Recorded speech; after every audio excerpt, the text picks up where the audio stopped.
YouTube channel. I am doctor Shafaq अजमत।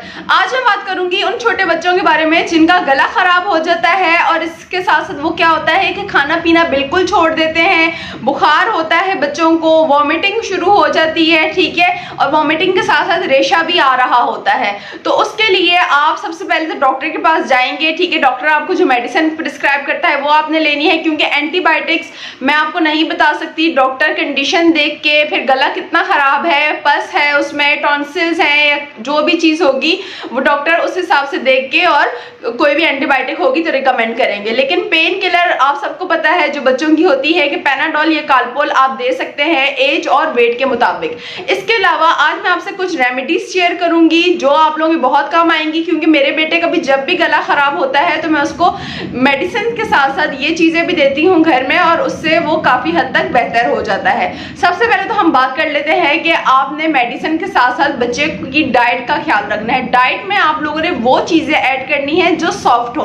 अब soft diet बच्चे की कौन सी होती है, लाइक खिचड़ी हो गई, आप वो दे सकते हैं, सूप वगैरह आप दे सकते हैं, यखनी दे सकते हैं, केला, दही, ये चीज़ें भी आप दे सकते हैं। एक सबसे बड़ा जो मिसकंसेप्शन है वो ये है कि केला या दही देने से बच्चे का गला और ख़राब होता है और वो रेशा पैदा करता है। ये बिल्कुल गलत कॉन्सेप्ट है, ठीक है। कोई भी खाने की चीज़ रेशा वगैरह नहीं पैदा करती, ना ही उससे सर्दी होती है, ठीक है। हमारे अंदर कोई ना कोई ऐसा बैक्टीरिया होता है या मौसम ऐसा होता है जिसकी वजह से बच्चों के गले वगैरह ख़राब हो जाते हैं। लेकिन आप अगर डॉक्टर के पास भी जाते हैं, उससे जब आप डॉक्टर को बताते हैं बच्चे की कंडीशन, तो वो मेडिसिन के साथ साथ आपको जो सॉफ्ट डाइट प्रिस्क्राइब करते हैं उसमें केला, दही, खिचड़ी और सूप वगैरह होते हैं। तो ये चीज़ें आपने सॉफ्ट डाइट में लाजमी ऐड करनी है। नंबर सेकंड पे आ जाता है जो बहुत इफेक्टिव है, वो ये है कि जब भी बच्चे का गला खराब होता है तो आपने नीम गर्म पानी लेके उसमें शहद मिलाकर बच्चे को देना है। ये बहुत ज़्यादा सूदिंग इफेक्ट देता है बच्चे के गले में, ठीक है ना। और इसके अलावा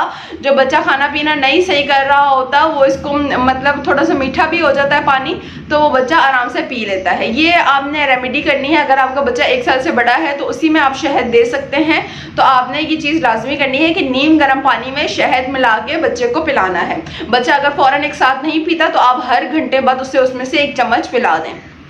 फिर आपने जो थर्ड चीज़ करनी है वो आपने करनी है कि बच्चे को स्टीम देनी है, ठीक है ना। उसके लिए आप स्टीमर ले सकते हैं, क्योंकि मैं कभी भी रिकमेंड नहीं करूंगी कि पतीला वगैरह लेकर उससे बच्चे को स्टीम दें, क्योंकि बच्चों को इतना नहीं समझ होती तो वो उसमें हाथ वगैरह भी मार सकते हैं जो बहुत खतरनाक हो सकता है। तो स्टीमर एक सेफ ऑप्शन है बच्चे को स्टीम देने का। ये आपको फार्मेसी से बहुत ईजिली मिल जाता है। फिर उसके बाद अगर बच्चा एक बड़ा है 2 साल से और वो गरारे कर सकता है यानी कि गार्गल कर सकता है, तो उसके लिए आपने क्या करना है कि बच्चे को नीम गर्म पानी में नमक मिलाकर दें और उससे गरारे करने का कहें। ये बहुत ज़्यादा इफेक्टिव होता है और ये सूदिंग चीज़ होती है जो बच्चे के गले को बहुत सूदिंग इफेक्ट देती है। तो ये सारी वो चीज़ें हैं जो मैं अपने बेटे के लिए भी यूज़ करती आ रही हूँ और ये बहुत इफेक्टिव है। लेकिन एक चीज़ मैं बताते चलूँ कि मेडिसिन आपने लाजमी लेनी है, क्योंकि वॉमिटिंग होना, इसके अलावा बच्चा खाता पीता नहीं है, बिल्कुल छोड़ देता है, तो ये सारी चीज़ें आपने डॉक्टर के पास जानी है, वो आपको बताएंगे।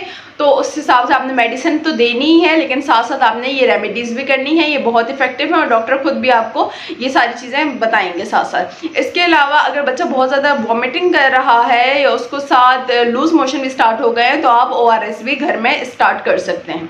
तो ये थी कुछ टिप्स जो आज मैं आपके साथ शेयर करना चाह रही थी। तो उम्मीद है आपको मेरी वीडियो पसंद आई होगी। अगर आपके कोई भी कमेंट्स या क्वेरीज हैं तो मुझसे कमेंट सेक्शन में पूछ सकते हैं। मिलते हैं नेक्स्ट वीडियो में। बहुत शुक्रिया। अल्लाह हाफिज़।